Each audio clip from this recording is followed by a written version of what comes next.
Committee meeting to order. The date is November 28th. The time is 2 o'clock. With us today, we have Alderman Tolliver, Alderman Warman, Alderman Bug, and myself, Alderman Franco. First item on the agenda is 24-0902, approval of the minutes from the Finance Committee meeting held on November 14th, 2024. Second. We have a motion by Alderman Bug, second by Alderman Warman. All in favor say aye. Aye. Opposed? Passes 4-0. Madam Clerk, anybody here for public comment? No, we do not. All right, thank you. Then we're going to go to the last item first, and then we'll go through normal order. So the first one we're going to do is 24-0810, an ordinance levying taxes for the city of Aurora, Illinois for the fiscal year January 1, 2024 through December 31st, 2024. Thank you, Alderman Franco. Chris Minnick, Chief Financial Officer and City Treasurer. I'd like to review with you the proposed 2024 property tax levy for the city for today, or at today's meeting. A lot of these concepts and the basic premise and a lot of the major thought process behind the numbers we've already discussed as part of the review of the 2025 budget that's winding its way through the process right now and will be coming before the Committee of the Whole and City Council next week. But there is a little bit more information, and we're going to do a little bit deeper dive on some of the specifics and some of the trends and some of the history related to the property tax levy over time as we go through today. So please let me know if you have any questions, and we'll move on. The first thing I'd like to do is review some of the property tax basics or some of the concepts that we incorporate into the property taxes and how we utilize them to help us achieve our mission. We levy property taxes for three main functions, essentially general city operations. That's a component that typically consists of about half of the property tax levy on an annual basis. And then we also levy for pension costs. We have public safety in terms of police and fire pension costs. We levy the majority of the funding requirements on an annual basis for the police pension fund and for the fire pension fund. And each year, each of those pension systems has an independent actuarial evaluation as well as an actuarial evaluation that's done by the state. And they actually establish the amount of money that the city needs to contribute to be able to pay pension benefits for those police officers and firefighters as those become due in the future. Additionally, we levy property taxes for a portion of our IMRF costs. The city, for non-public safety employees, they're covered by the Illinois Municipal Retirement Fund, and a small portion of the tax levy, roughly about 3 to 3.5%, 3 to 4%, I should say, goes for IMRF costs on an annual basis. And we also levy a portion. We levy taxes for a portion of the debt service requirements, principal and interest payments related to our general obligation bonds. And we'll talk in a lot more detail about that as we are proposing a change to how we levy those taxes moving forward. And historically, the property tax levy has provided anywhere between $81 and roughly $90 million annually since levy year 2019. For 2024, we are proposing a levy of approximately $92.5 million. We are projecting, as we discussed during the budget process, that the rate will decline, the property tax rate will decline for the 10th straight year. We are anticipating a 1.1% decrease in the city's property tax rate moving forward. We anticipate that rate will be just under $1.68 per $100 of equalized assessed valuation at the conclusion of the 2024 levy process. And right now, for the 2023 levy, that rate sets just under $1.70 per $100 of VAV. So again, we are anticipating that rate will decline for the 10th straight year, and it will represent the lowest city property tax rate since 2009. And this last bullet point under the first section is a concept that I know you're all familiar with. We've discussed it at length for many years, quite frankly, that the city has been able to increase its revenues significantly while simultaneously lowering the tax rate because of the growth in the city's EAV. And we'll talk a little bit more about that on a little bit later on a subsequent slide. So the $92.5 million tax levy requested for 2024 does represent about a $4.3 million increase over the 2023 levy. As you will recall, and again, as we discussed during the budget process, $3.1 million of that increase relates directly to those public safety pension costs that we talked about a second ago, and about $1.7 million, just under $1.7 million, results or is attributable to an increase in the debt service levy for public building projects. As the committee is aware, we're in the midst of constructing approximately 4 public buildings right now in terms of the Public Works facility, and then the construction and relocation of 3 fire stations, and we are proposing a slight increase in the debt service levy as a result of those public building projects. They have a significant price tag. The price of those four buildings is total price for all 4 is probably going to come in somewhere between $100 and $110 million when we are all done. Additionally, we're also looking at about a $500,000 decrease in the general and the IMRF levies to partially offset the increases that are proposed through the tax levy process. Can I stop you real quick? Sure. I always like to make this point. If you go back one slide. Oh, so absolutely. if it wasn't for pensions, it wasn't for debt service, that tax levy wouldn't be increased at all. That's correct. Actually, it could go down. Yes. I'm just throwing that out there because I'm looking at this because, when we explain to people what's going on there, it's nice to be able to break that down and how we're doing and why we're doing it. So I just wanted to make sure I got that right. Yes, and we'll go through the impact that the public safety pensions have had and those levies have had over the last several years, and it's a pretty significant impact. Right, sure. And if it weren't for those increases, our property tax levy could be significantly lower than it is today. Okay. There we go. The next slide, again, we've gone through this at least twice this particular fiscal year, but the concept is still the same.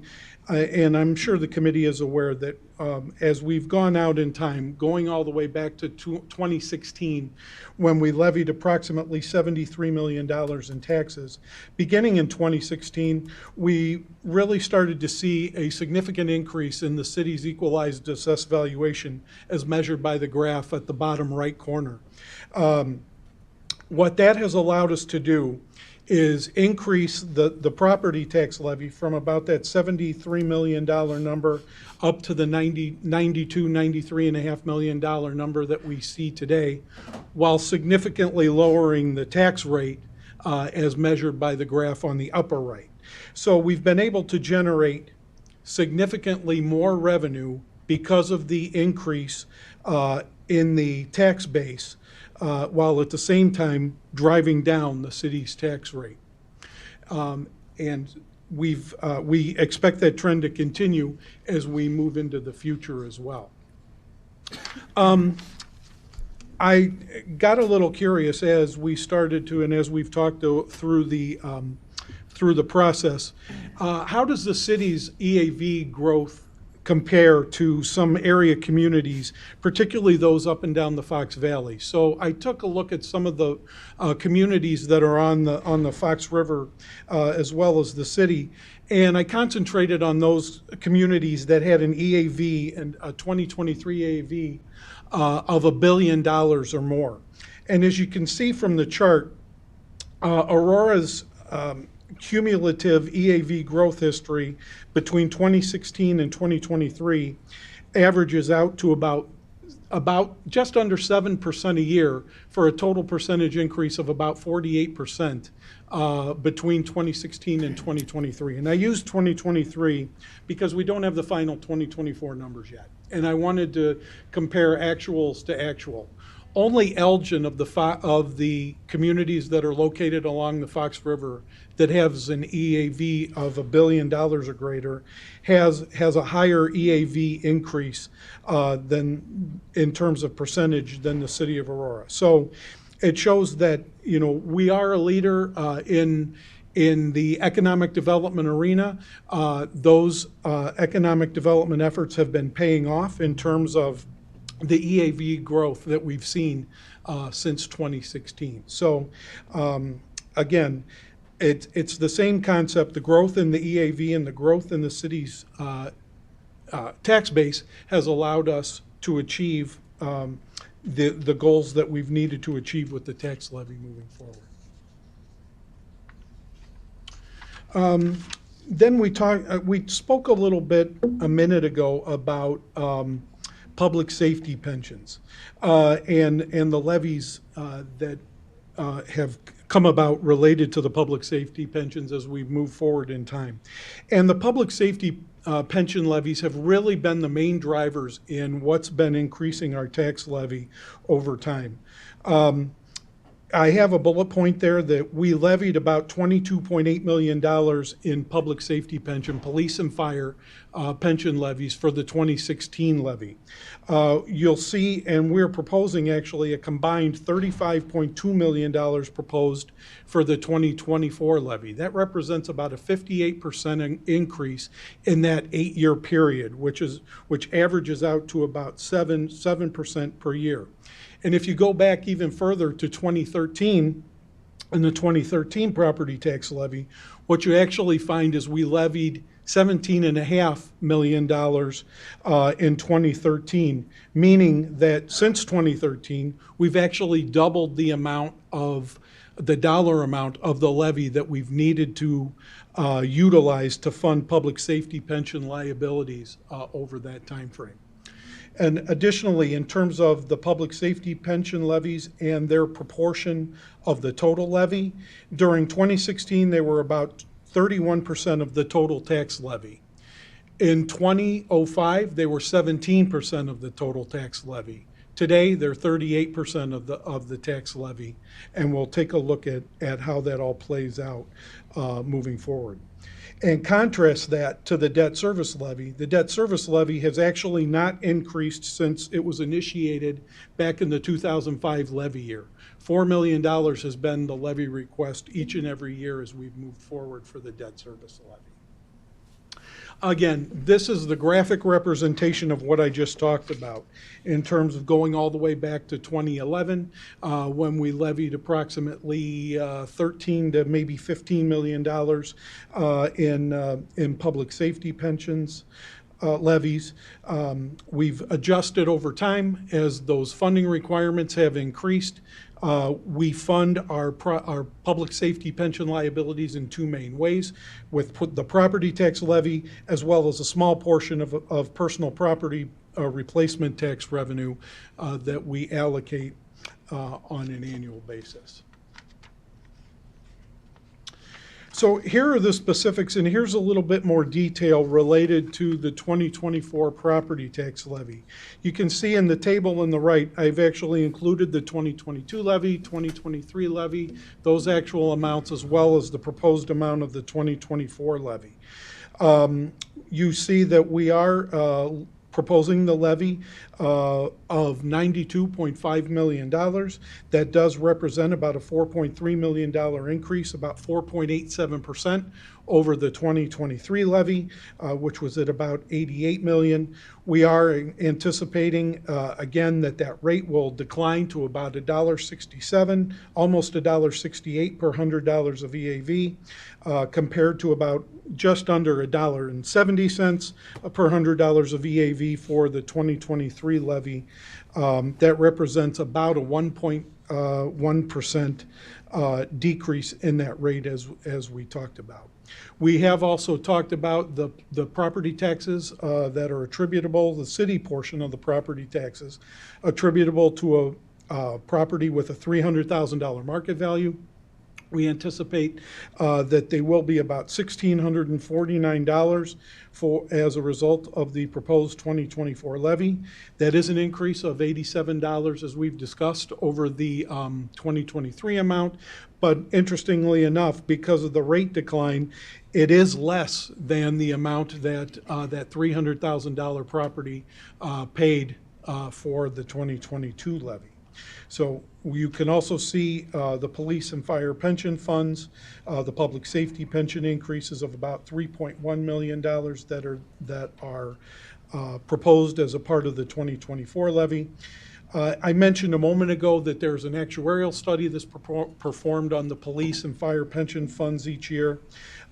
These amounts do represent the statutorily required minimums as a result of those actuarial studies that are completed on that annual basis. It's also important to note that the assumptions in those particular, the actuarial assumptions in that particular actuarial study and the benefits levels for public safety pensions are not controlled by the city.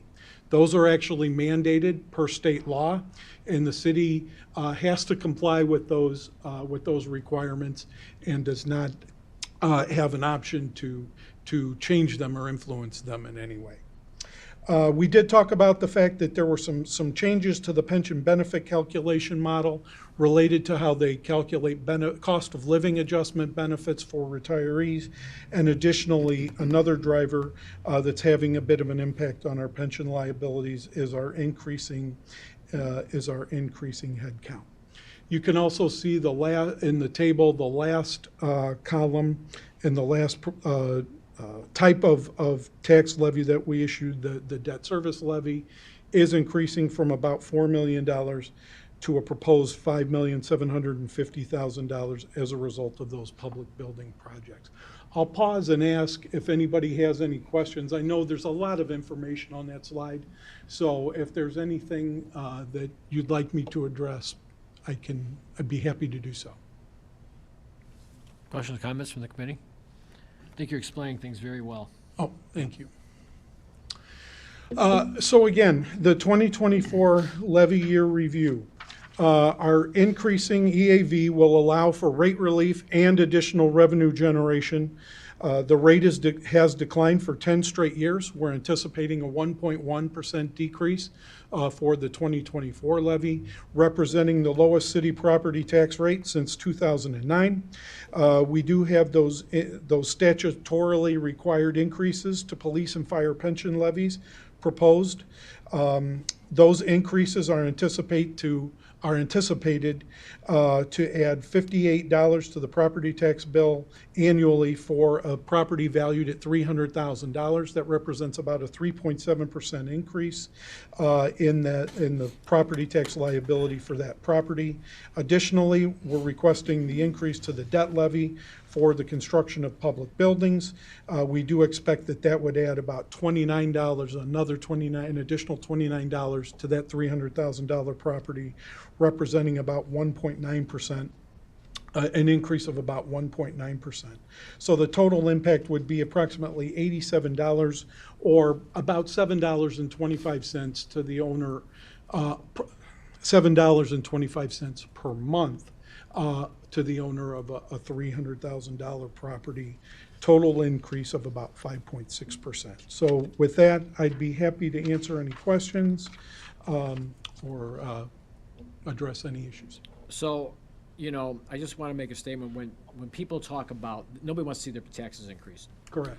And I think at the end of the day, as long as they think that we're good stewards of their money, you can kind of live with that. So what I see here, correct me if I'm wrong, pensions, that's out of our hands. Right? Correct. I mean, that's not our gig, it's the state's gig.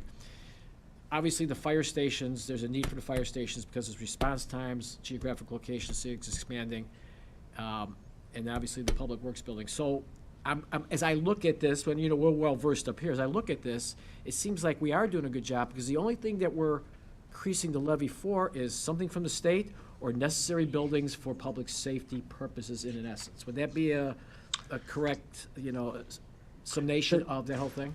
That is an accurate statement, and if I can just jump back to this slide for a moment, if you look across the top at the general levy column, I mean, the general tax levy has been held pretty consistent since, over the last few years. The rate the amount we're proposing for the general operations levy in that first line there is actually lower than it was for the 2022 levy.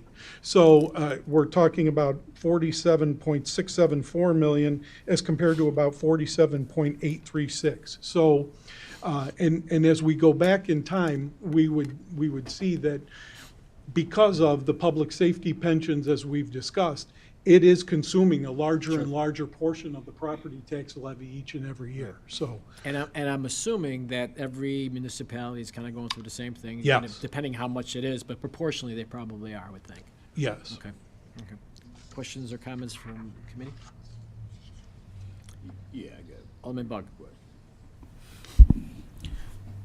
So I'm just going to throw this out there. I don't know if we considered this before, but in looking at the fire stations.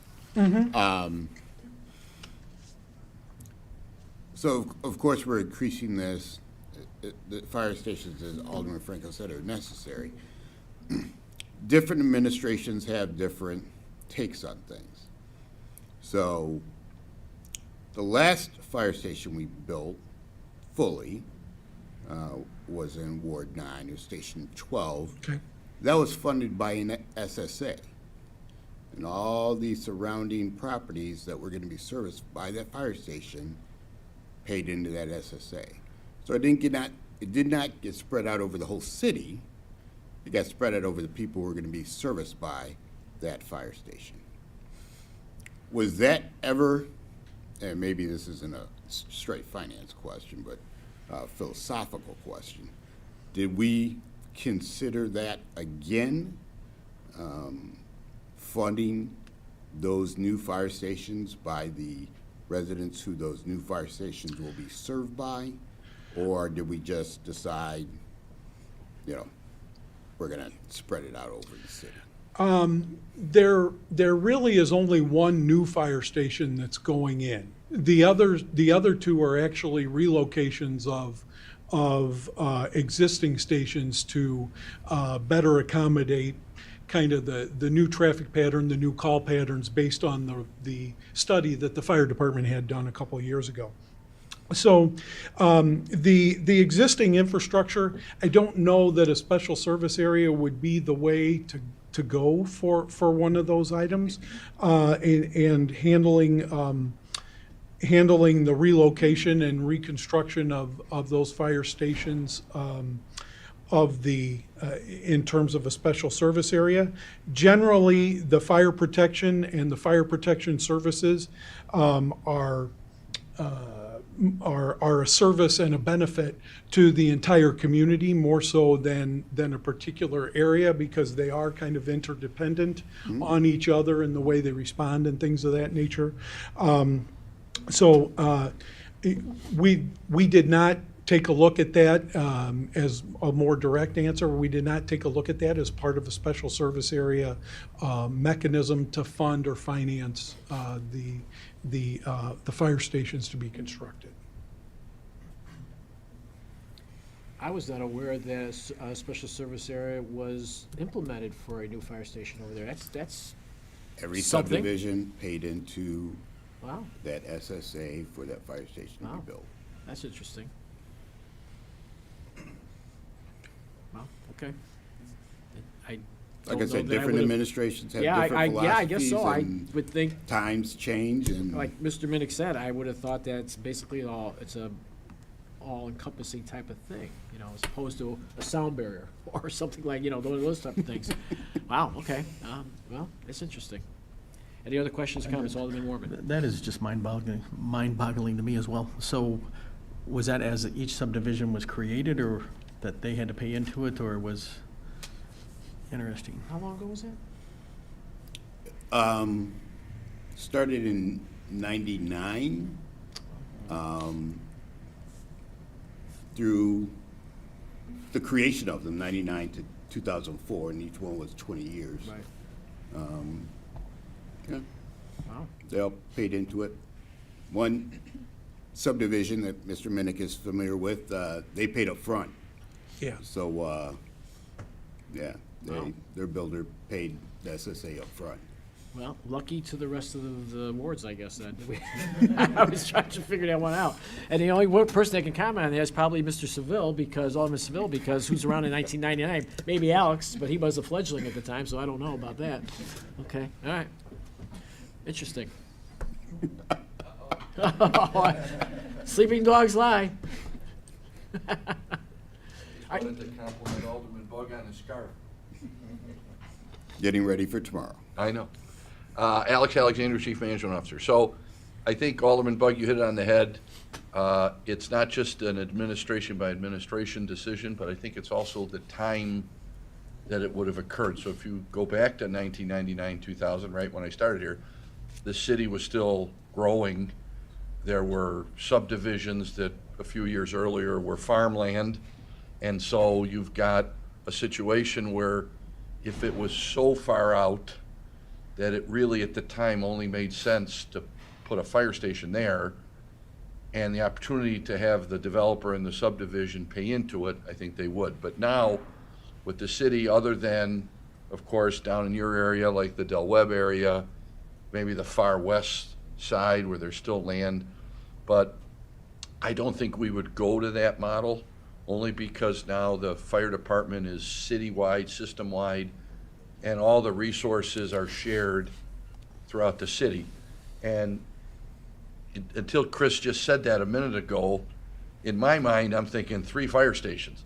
But we're really shuffling the deck, replacing 2, so we're really truly only adding 1 net new fire station. So I don't know that we would ever go into that. I think the SSA philosophy, though, overall has stayed pretty consistent, where the difference is there's something that truly benefits the entire city versus a certain area. And so the certain area, one gets the direct benefit. We've historically done it, and I think Ken had showed maybe 10 or 12 instances a few weeks ago to council of where that's been the case. So our plan is to continue that traditional SSA, but not do it with new fire station. And I think you could apply the same thing for water production. If we have to build new wells, the wells benefit the entire system, so we wouldn't just tax or SSA the folks around the well, if that makes sense. Thank you for your historical perspective. You're welcome. I'm not Mike Seville, but I try. Yeah. Any other questions or comments? Hearing none, do we have a motion to accept the ordinance? Motion to accept? We got a motion by Alderman Mormon, Second. second by Alderman Bog. All in favor say aye. Aye. Opposed? Passes 4-0. Thank you. All right, now we will go back to the first item listed, which there are many, so we're gonna go over special service areas. So the first one is 24-0799, ordinance levying certain special service area taxes for the fiscal year January 1, 2024 through December 31st, 2024, special service area number 1. And Mr. Chairman, if I may make a suggestion, perhaps we could simply read them and, because I can just make I'll read them all, a group and then you could talk as you wish. presentation All right. and we can roll one right into nothing. All right, where's the clerk when I need her to read all these? All right, 24-0800, an ordinance levying certain special service area tax for fiscal year January 1, 2024 through December 31st, 2024, special service area number 44. 24-0801, an ordinance levying certain special service area taxes for the fiscal year January 1, 2024 to December 31st, 2024, special service area number 63. 24-0802, same, I guess legal will let me go on this, same time period, special service area number 65. Is that okay if I do that over there, legal? Or you want me to read every single word? I can do that.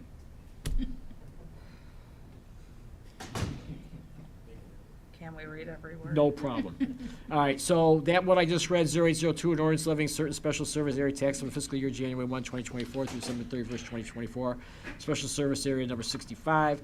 24-0803, an ordinance levying certain special service area taxes for fiscal year January 1, 2024 through December 31st, 2024. Special service area number 66A, 24-0804, an ordinance levying certain special service area tax for fiscal year January 1, 2024 through December 31st, 2024. Special service area number 66B, 24-0805, an ordinance levying certain special service area tax for the fiscal year January 1, 2024 to December 31st, 2024. Special service area number 66C, 24-0806, an ordinance levying certain special service area taxes for fiscal year January 1, 2024 through December 31st, 2024. Special service area number 66D, 24-0807, an ordinance levying certain special service area taxes for this fiscal year January 1, 2024 through December 31st, 2024, special service area number 67, 24-0808, an ordinance levying certain special service area tax for fiscal year January 1, 2024 through December 31st, 2024, special service area number 24. Thank you. Thank you, Mr. Chairman. Again, Chris Minnick, Chief Financial Officer for the city. Today, we're going to discuss the active special service area levies that the city has, and we will go through those particulars. First off, I'd like to just begin with a basic review of special service areas generally, kind of what they are and how we've utilized them here in the city. Special service areas are defined geographic areas within the city, and that area receives services above and beyond typical city services that are provided to the average taxpayer.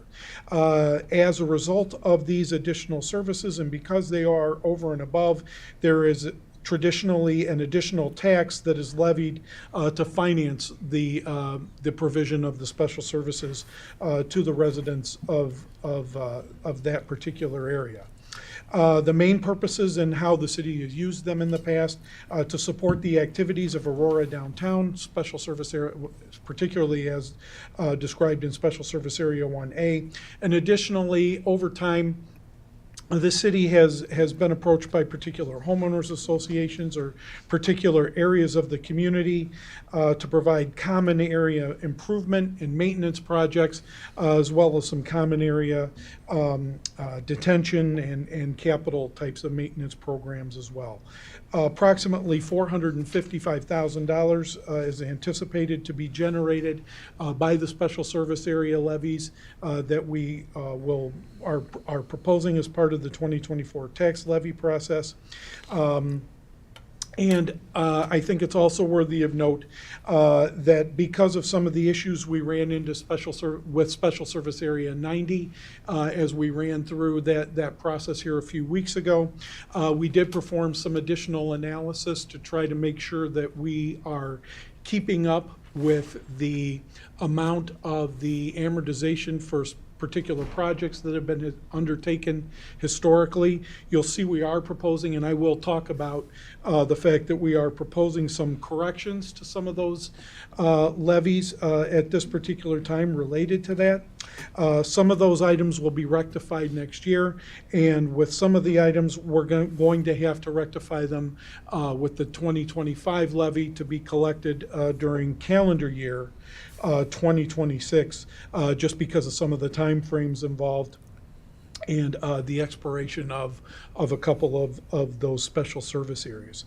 In short, what happened and what I can describe to you is, and it's just the same situation that happened with Special Service Area 90. The city suffered a decline in its EAV in roughly the early to mid 2010s. What that resulted in is the fact that the maximum amounts and the maximum levy rates that were specified in the enabling ordinances did not provide sufficient revenues to properly amortize the annual requirements or the annual payments for the projects that had been undertaken. Therefore, there are about 4 or 5 special service areas that will need to have some accelerated collections applied over the next few years to be able to pay off those liabilities as they have happened and as they've occurred. So here's the list of the special service areas and the 13 active special service areas that we currently have and that we levy taxes for. The first one I'll start out with is SSA 1A. It funds the activities of downtown Aurora and downtown revitalization. It has a maximum tax rate of 1% per $100 of EAV. The EAV related to SSA 1A is $33 million for 2023, and it generated approximately $330,000 of revenue for 2023 based on that maximum 1% rate. We are requesting a levy of $350,000 for 2024, and we do anticipate that the EAV of SSA 1A will be sufficient to generate that entire $350,000 amount related to 2024. Again, I'm just going to roll right into them unless there are any questions. So, Special Service Area number 44, Blackberry Trail, was established for the maintenance and repair of entry monuments, common area, and stormwater detention. The 2023 EAV was about $14.2 million. The anticipated 2024 EAV will be just under $16 million. There was approximately $31,400 generated based on the maximum rate of 0.22%. And we are requesting a levy of $33,600 for 2024, and we do anticipate that the EAV of $16 million will be sufficient to generate that $33,600 as requested in 2024. Special Service Area number 63 for near West Side lighting, decorative street lighting related to Wards 2 and Wards 4. There was $8,800 generated in 2023. We are requesting an increase of $10,100 to be generated for 2024, an increase of $1,300. This SSA actually expires with the 2024 levy to be collected in 2025. The increase is so that we do collect all of the amount that is due of approximately $10,100 in that final year of the SSA, so we don't run into a situation where we would have to extend this SSA like we are doing with SSA number 90. This will require a truth in taxation hearing because the increase requested is greater than 5%. Okay, and that's I'm glad you went there because that's typical of if we can get it done on time, we're going to bump it up. If Yeah. it's so great, we may go an extra couple of years. But if it's just marginally more, we're just going to kind of let's get it done because that's when it's supposed to expire. Is that the philosophy? of that? Yes, Okay. and right now, SSA number 90 is the one that's, it's a much greater scope than any of the others. Special Service Area 65 is in a similar situation, quite frankly. It was for curb, gutter, sidewalk, drive approach, landscaping, and decorative lighting in Ward number 1. There was $8,440 generated by the 2023 levy. We are requesting an increase to $9,490. Again, this SSA will also expire with the 2024 levy to be collected during 2025, and we're trying to, as I mentioned a moment ago, make sure that we collect the full balance in the final year of the SSA. Special Service Area 66A, reconstruction of road, curb, gutter, sidewalk, drive approach, and parkway restoration in Ward number 6. There was $2,900 that was generated in 2023. We're requesting a small increase up to $3,000 for 2024. We are increasing that request to, again, accelerate those collections a little bit so that we can collect the entire balance. This particular SSA has about 6 years left, and we should be able to cover that that outstanding balance with approximately a $100 increase per year over the remaining life of the SSA. SSA 66B Nothing tremendously remarkable here. There was $1,100 generated in 2023. We're requesting $1,100 for 2024. This particular SSA appears to be on track to be able to be collected in its existing life. SSA 66C, North Foreign Lane, reconstruction of road, curb, gutter, sidewalk, drive approach, and parkway restoration, again located in Ward Number 6. $4,500 generated in 2023, $4,600 requested in 2024. Again, increasing to try to avoid having a balance due when the SSA expires. And as with 66B, there's approximately 6 years left, and we should be able to cover the outstanding balance with a modest increase each year. Special Service Area 66D, same purpose, reconstruction of road, curb, gutter, sidewalk, drive approach improvements in Ward Number 6. $103 generated in 2023, and $113 requested and expected to be received in 2024. SSA 67, Palace Street, street lighting and entrance monuments. $3,200 was generated in 2023. We're requesting again $3,200 during 2024. Special Service Area 88, View Street lighting for Ward Number 4. $2,100 generated during 2023. This particular SSA actually expired with the 2023 levy collectible in 2024. There is a $1,400 balance remaining. We will likely extend and collect that balance with the 2025 levy payable in 2026. In order to extend the SSA, we have to go through a legal process, a notice process, some public hearings, and those kinds of things. We will not be able to complete that by the end of the year, so we will need to levy zero in 2024 and then reinstate for 2025. Special Service Area 90, we've talked a lot about. It's in a similar situation. There was $6,313 generated in 2023. The levy expired in 2024. There is an $11,000 balance due on that SSA, and we're in the process right now of, and in the hearing process of extending that particular SSA in 2025 to be able to collect that balance in 2025 in the next couple of years moving forward.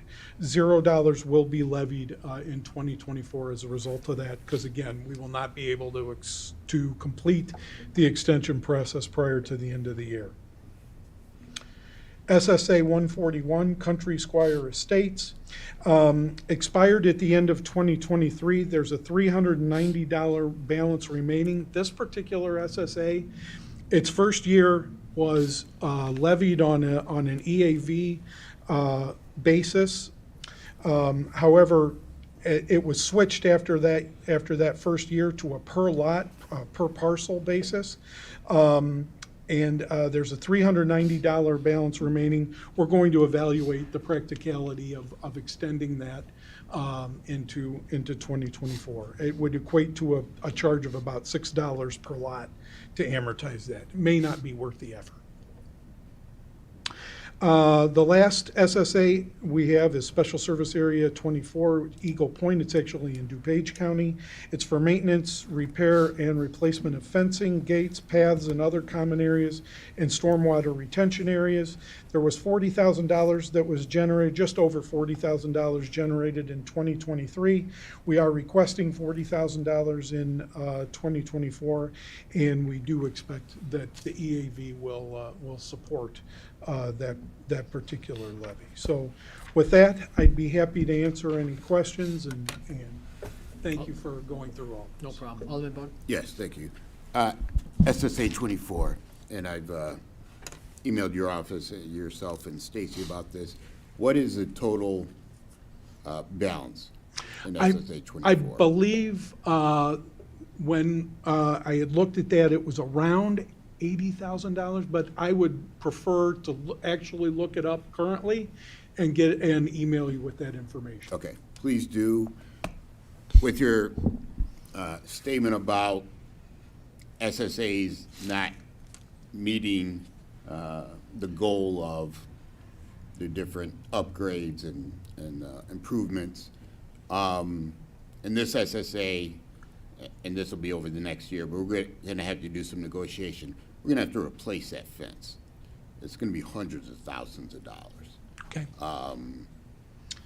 So those are discussions we'll have outside of here, but Yeah, Yeah.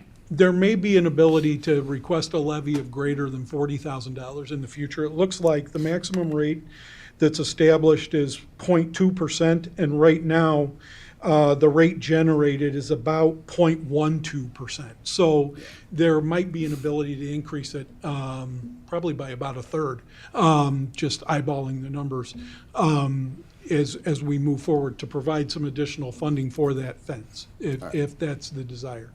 But I will get you that Yeah. information, it'll be for next year probably, and we'll work with both engineering and property standards on some other things with that fence, but we're gonna definitely be looking at this SSA in detail in the future. Okay. Any other questions or comments? So I will ask legal, can we approve them all, or should I mean, I won't read the contents of each one. Do you want me to just read each number and then approved, or how do you want me to do that? I think we're fine, since they've all been read, we've got the numbers in there. If they're all approved, that's fine. If there's one that you want to pull out or Okay. anything, just Okay. cite that one. All right, that's good. All right. Hearing no questions or comments on any of these, do we have a motion to approve 240799 through 24-0808? Motion to approve. We have a motion by Alderman Tolliver, second by Alderman Bug. All in favor, say aye. Aye. Opposed? And those pass 4-0. Next item, last item, 24-0809, ordinance authorizing and providing for the abatement of general obligation bond tax levies 2024 tax levy extension. Thank you. Consistent with prior years, we've enclosed an ordinance to abate a large portion of the property tax levy related to the city's general obligation debt issues. As the committee is aware, we typically levy a small portion of the tax levy required to make the principal and interest payments each year, and then we make the payments for the remaining principal and interest requirements from the general revenue stream as it's defined on one of the attachments that's attached to the Legistar. The increase in the debt service levy that we did discuss a moment ago is reflected in the abatement ordinance. There was a significant portion of the 2023 bonds that were issued to finance a portion of the construction costs for the buildings that we talked about a moment ago. We are requesting that $1.75 million of that particular tax levy be allowed to roll forward and not be abated. However, this ordinance does allow us to remove approximately $11.2 million from the tax levy that would otherwise flow through to the tax bills of our residents. Staff does recommend approval, and I'd be happy to answer any questions. Questions or comments from the committee? Hearing none, we have a motion. So moved. All right, we have a motion by Alderman Warman, second by Alderman Bug. All in favor, say aye. Aye. Opposed? And that passes 4-0. Thank you all. Thank you. Have And a happy Thanksgiving. Thank you, you too, Chris. And I believe we have, Mr. Alexandru, do we have one walk-on item today? He stepped away, but yes, we do. Okay. We have a walk-on item. Okay, and he'll be doing it? Pardon me? Will Alex be doing that? Or- I believe Martha Paschke. Martha? Okay, and- all right. Oh, I wasn't sure where it is. Oh, I see it coming up now, okay. Yes.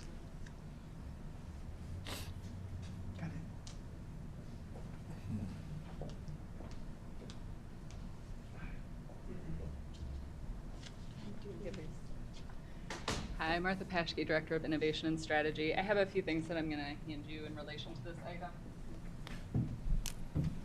And this item will be for information only today. Be taking action at COW then? Correct. Thank you.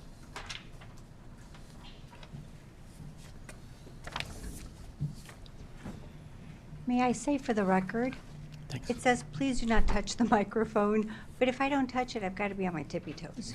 I'm just saying. Duly noted. Thank you. Yeah, I can do it. So good afternoon, Viviana Ramirez, Chief Community Services You know, Officer. that thing lowers a little bit, I think. Oh, you can touch it, that's all right, they won't bite. I'm going to show you the sign. Okay. So Alex Alexandru was going to do a brief introduction. So basically, we're very grateful to be here before this committee.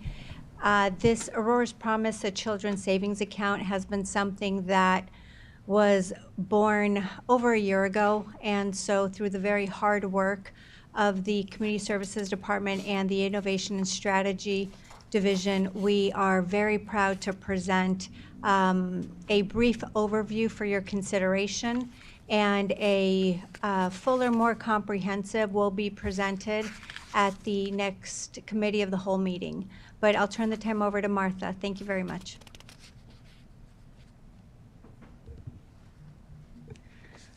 Thank you all for your time today and for allowing us to share this brief overview with you. As Chief Ramirez explained, we're excited to bring this to you after a lot of work and effort has gone into researching national best practices, evidence for why children's savings account programs work, what the benefits are, and why it's a really good thing to bring to the city of Aurora and our families here. So the aim of the Children's Savings Account Program is to instill a belief in young people in their capabilities and their future by starting saving accounts for kindergartners in our public schools. So the city will contribute $50 to start each account off, and the goal is to start with this year's 2024-2025 school year with their kindergartners in districts 131 and 129 as a pilot to get this program rolling, kind of work out the kinks, make sure we have things working smoothly before progressing forward. You can advance the slide, please. And you can advance one more time. So the savings account funds can be used for any post-secondary training or education. So it doesn't limit children in what they're able to do, but it instills in them a belief that their city believes in them and wants them to succeed and go on to bigger and brighter things in their lives. So it's a savings account program. There are 128, possibly more, CSA programs in the U.S. 38 states have them, and about 5 million children are benefiting from them. So there is a pretty healthy body of evidence for how these work, what the best ways of implementing them are, and we've worked with experts from around the country to put together our recommended program for Aurora. Next slide, please.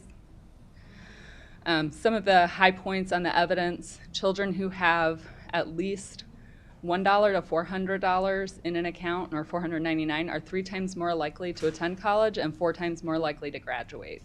So that's a pretty significant increase, and that's just talking about college. That's not even looking at additional training and other motivating factors for kids to participate in things beyond high school.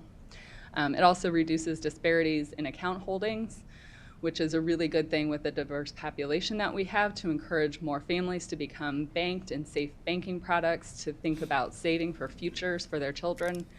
So this is really a whole community thing. Even though the account is set up for kindergartners, it really benefits families and the whole community.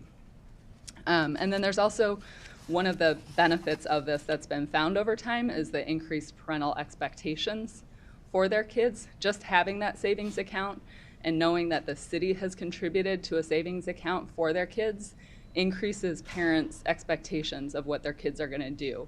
Some studies even show that it increases kids' behaviors and grades and outcomes in school, too.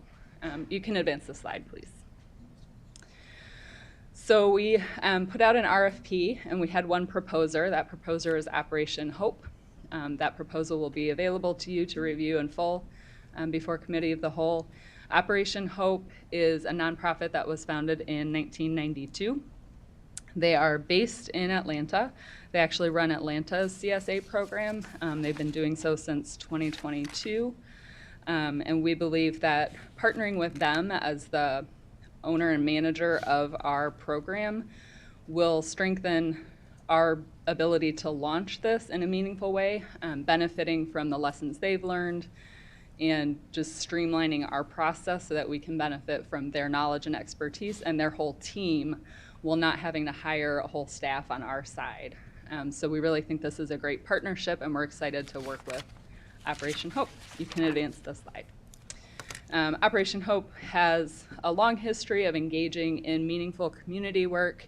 So these are a bunch of the other programs that they operate. 1 Million Black Businesses, Financial Literacy for All, the Freedman's Bank, Investors Bill of Rights. So you can see that their programming and their mission and goals really align with a lot of the things that we're trying to do here. And we believe that they're going to be a strong partner in this program. Next slide. So their proposal and the amount of the proposal is based on, there's an initial setup fee, so the first year looks like a little bit more. It's still less than hiring staff here to run the whole thing. And that initial startup cost drops off after the first year, and then it's a maintenance cost going forward. It may need to be adjusted if our program expands greatly. We'll be able to have some flexibility to look at it over time. But we believe that it's a really solid proposal that they've put together. Next slide, please. And as I explained in the beginning, our intent is to start with a pilot with districts 129 and 131. Knowing that we do have 6 school districts that serve the city of Aurora, best practice from around the country, everybody says start off with a pilot because you're going to run into bumps. You're going to be able to smooth things out better with a smaller group, which is also why we're going to start with opt-in. Ultimately, we want to get to an opt-out program really quickly, which means that every child will get an account set up as opt-out. With opt-in, families need to apply to have an account set up. That helps us bring the awareness and knowledge and education to the community so that when we switch to opt-out, people know they need to go in and activate their account and participate fully. We also intend on introducing a $10 activation incentive, which means when they activate their account, they get $10 deposited on top of the $50. Because what other cities have found is that when you just have an account there for a kid, if the parents don't go online and activate it and engage with that account, they're not going to reap the benefits of it. And so it's good to have just a little extra incentive to make sure they go in and engage the account. And then an extra $20 for students who qualify for free and reduced lunch. That's considered a progressive benefit that benefits the populations that need it the most. And I think one more. So the city intends to partner with Operation Hope through Community Services and the Innovation and Strategy Division. Our project assistant will be leading a lot of the engagement with schools and families, and then we'll be working closely with the FEC, which is also under Innovation and Strategy, to further incentivize families to participate and engage with the accounts. I think that might be all we have. That was supposed to be quick. I appreciate your time, and I'm happy to answer questions. Otherwise, we will be doing a full presentation, and we will have a representative from Operation Hope here with us next Tuesday for Committee of the Whole. So I got a couple questions. The $600.85 is quite a number. So that number reflects what we anticipate over that period of time, number of kindergartners? No. So that amount, the not to exceed amount, Yeah. is the cost of the contract for Operation Hope to own and manage our program for okay. 20 years. For 20 years, okay, because I was going to wonder how, okay, so that's that. So in addition to that, there'll be the $50 Yes. or $60 or $80 Yes. Per student, depending on all that. Okay. Then this is for college, post-secondary education.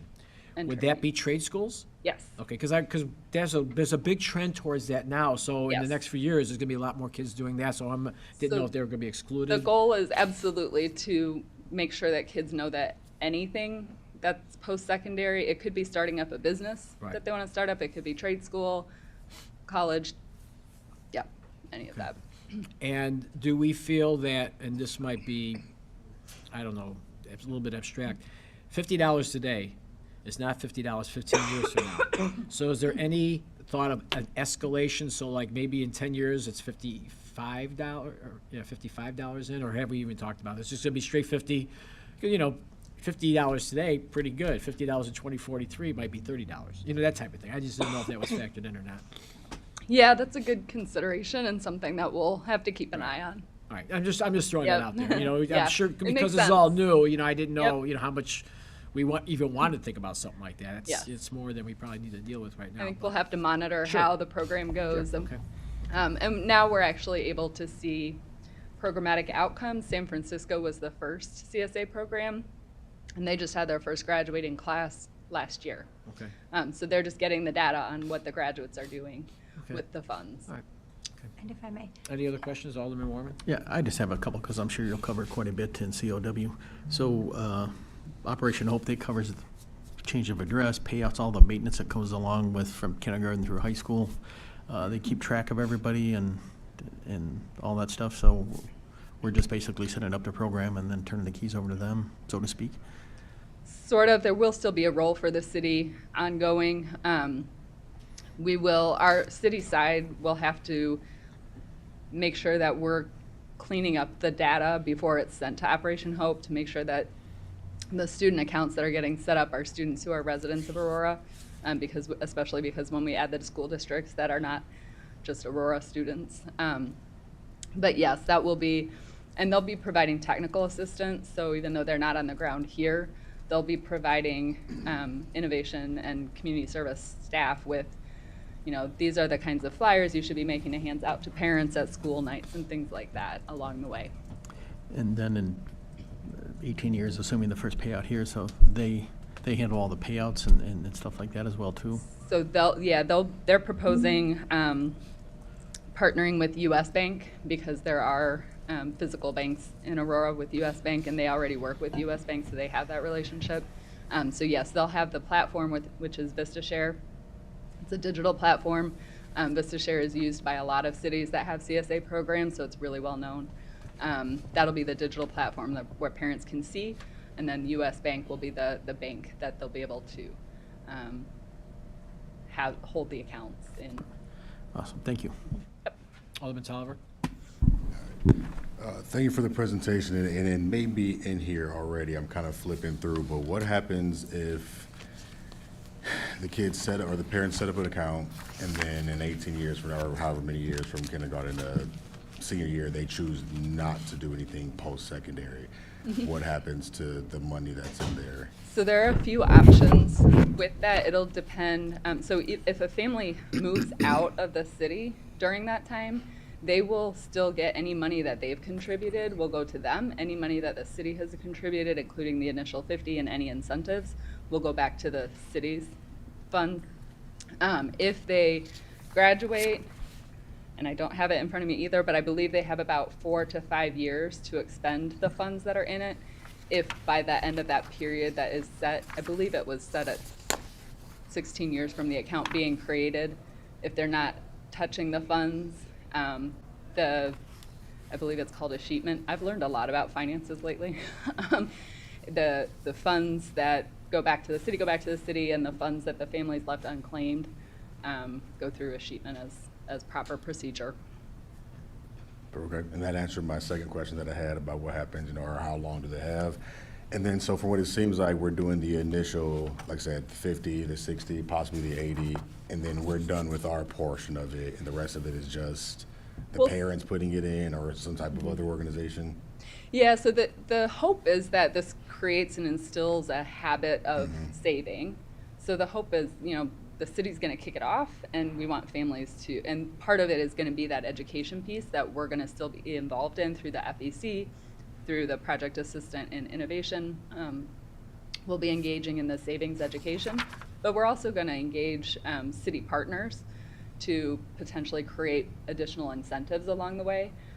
One that we've talked about is if parents attend services or sessions at the Financial Empowerment Center, perhaps after they attend a certain number, we would have a partner that would want to contribute $20 or something. So there are really good ways to incentivize participation in other beneficial programs throughout this, and that'll be an opportunity for us to explore as we keep going. No, I think that's a great idea. Perfect. Thank you. Alderman Barr? Yeah, thank you. You said that after the pilot and moving the other school districts in, we would have to deal with those school districts that have students outside of Aurora. 121 and 129 and 131 have students outside of Aurora. Yes, they do have some. Yeah. So what is their status in this?